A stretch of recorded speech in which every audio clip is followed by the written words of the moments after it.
उस 22 साल के लड़के का बस स्टॉप पर खड़े रहकर बस का इंतजार करना मुश्किल होता जा रहा था।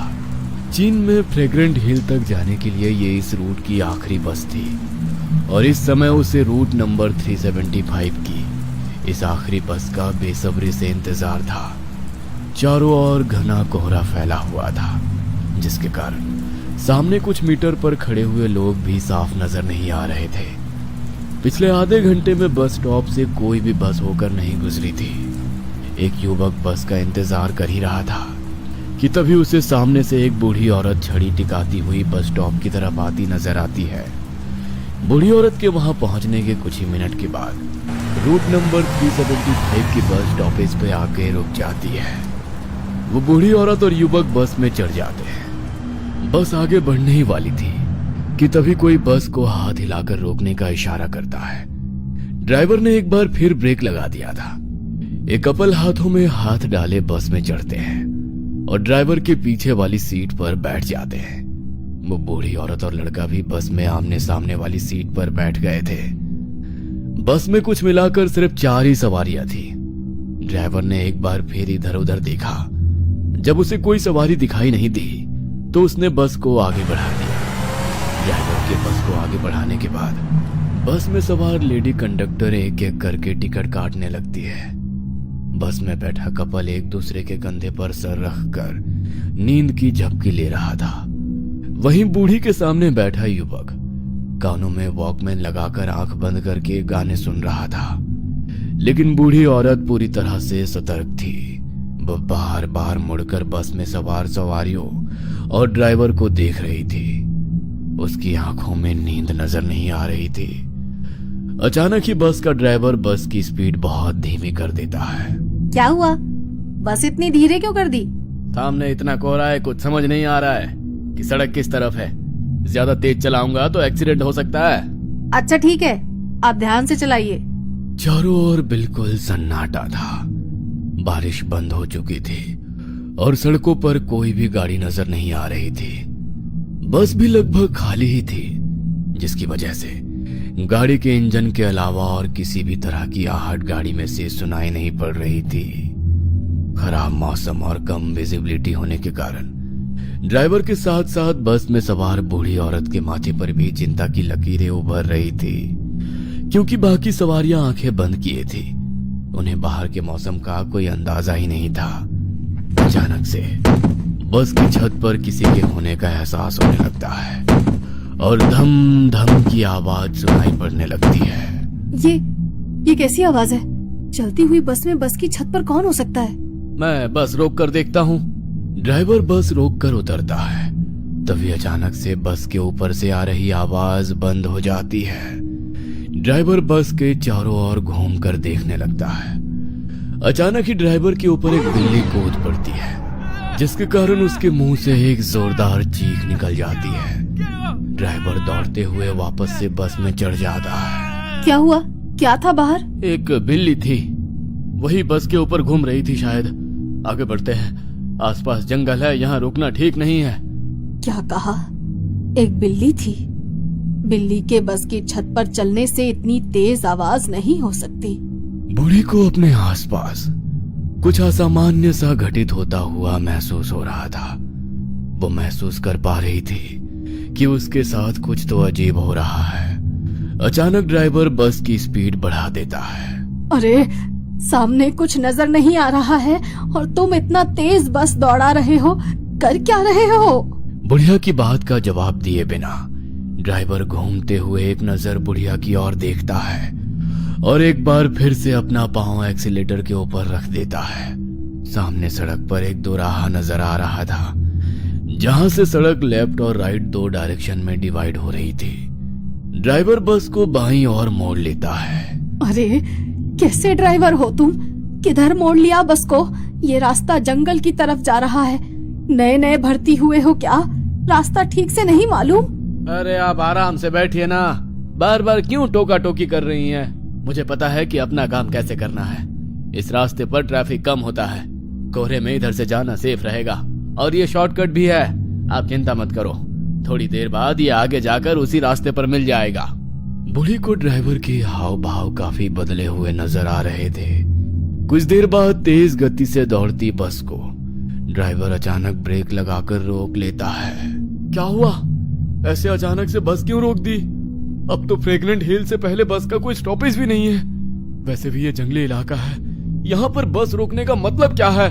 वो सब मैं जानता हूँ, लेकिन देखो सामने कुछ लोग खड़े हुए हैं और लगातार हाथ से बस को रोकने का इशारा कर रहे हैं। अरे तो ऐसे ही कोई बीच सड़क पर खड़े होकर बस को रोकने के लिए कहेगा तो आप गाड़ी रोक देंगे क्या?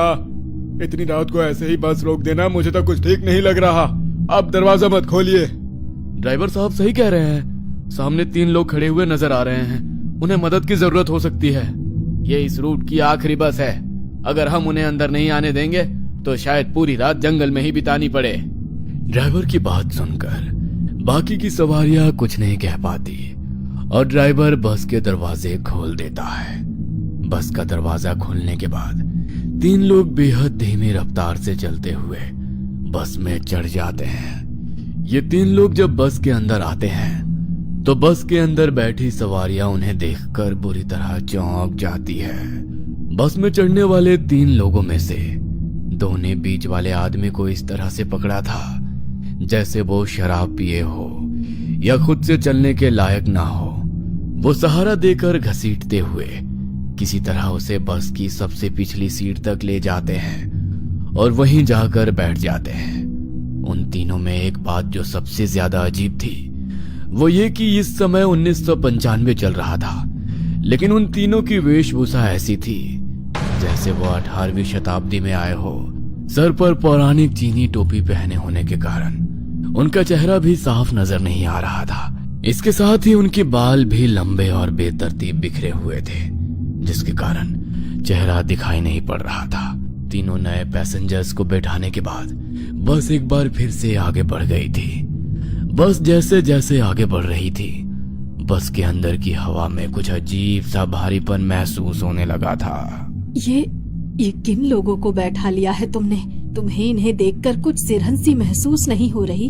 उनके कपड़े देखो, आज के समय में कौन ऐसे कपड़े पहनता है? इतने पुराने और भद्दे लग रहे हैं, जैसे कभी धुले ही नहीं हैं। आपने गौर किया? बस के अंदर अचानक दुर्गंध फैल गई है। ऐसा लगता है जैसे कुछ सड़ रहा है यहाँ। मुझसे तो सांस भी नहीं ली जा रही है। ये क्या बोल रही हैं आप? ऐसा तो कुछ भी नहीं है। इधर पीछे गांव में एक थिएटर है, ये लोग उधर नाटक कंपनी से ही आए होंगे। आप उन पर ध्यान मत दीजिए। जब से वो लोग बस में आए तब से 1 इंच भी हिले नहीं, ना ही उन्होंने कोई बात की। फिर तुम्हें कैसे पता कि वो थिएटर से आए हैं? तुम उनकी तरफदारी क्यों कर रही हो? 5 किलोमीटर के बाद आपका स्टॉपेज आ जाएगा, तब तक चुप करके बैठो, समझी? कंडक्टर की बात सुनकर बूढ़ी ने एक नजर अपने सामने बैठे लड़के की ओर देखा। वो भी इस समय बूढ़ी को ही देख रहा था। बूढ़ी कुछ देर तक बेचैनी में इधर उधर देखती है और उसके बाद सामने वाले लड़के को घूरने लगती है। बस अब जंगल पार करने के बाद फ्रेग्रेंट हिल्स जाने वाली मेन रोड पर आ गई थी। हमें इधर ही उतार दो। कपल बस से उतरकर जा चुका था। उनको बस से उतरकर जाते देख कंडक्टर की आंखों में कुछ बेचैनी सी नजर आ रही थी। कंडक्टर के समझाने के बाद भी बस में बैठी बूढ़ी औरत कभी पीछे मुड़कर उन तीनों अजीब पैसेंजर्स को देखती तो कभी सामने बैठे लड़के को। अचानक, ए लड़के, मेरा पर्स लिया ना तुमने? बूढ़ी औरत देखकर फायदा उठाता है, हाँ? क्या कहा? मैंने पर्स उठाया? मैं चोर नजर आता हूँ क्या? हाँ, चोर ही नजर आता है। तेरी शक्ल पर लिखा है तू 1 नंबर का चोर है। निकाल मेरा पर्स। बूढ़ी के इस तरह आंखें दिखाकर चोरी का इल्जाम लगा देने से वह लड़का भी बुरी तरह बौखला गया था। आपकी उम्र का लिहाज कर रहा हूँ वरना। अरे क्या बेहूदगी है ये, मैं तो जानता भी नहीं आपके पास पर्स था भी या नहीं। बूढ़ी की आवाज लगातार बढ़ती जा रही थी और उसी के साथ अब लड़का भी गुस्से में आ गया था। तू उतर नीचे, तुझे मैं तेरी औकात दिखाती हूँ। अभी पुलिस को तेरी शिकायत करूंगी। सीनियर सिटीजन्स की ताकत अभी पता नहीं है तुझे, समझा? बूढ़ी और वो लड़का अब ड्राइवर के पास खड़े होकर बस रोकने के लिए चिल्लाना शुरू कर देते हैं। उनका चीखना चिल्लाना देख ड्राइवर गुस्से में बस रोककर उन्हें जाने देता है। अरे माताजी, अब आप ऐसा करिए, पुलिस बुलाइए। अब पुलिस ही बताएगी मैं सही हूँ या गलत। पुलिस की जरूरत नहीं है। मैं जानती हूँ तुम बेकसूर हो, लेकिन तुम मेरे पोते के उम्र के हो।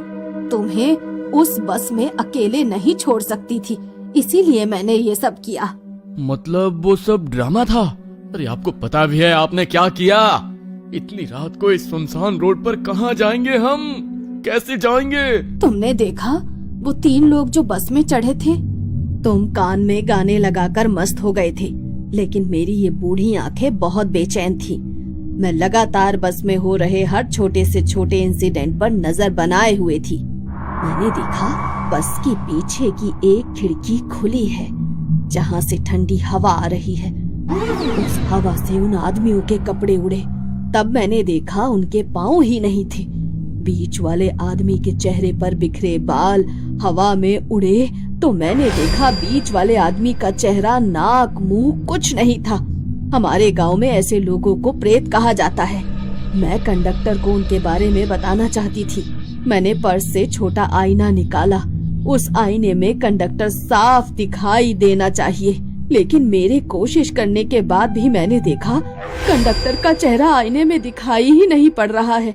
हम दोनों लकी हैं जो उन्होंने हमारे झूठे झगड़े पर भरोसा किया और हमें यहाँ उतार दिया।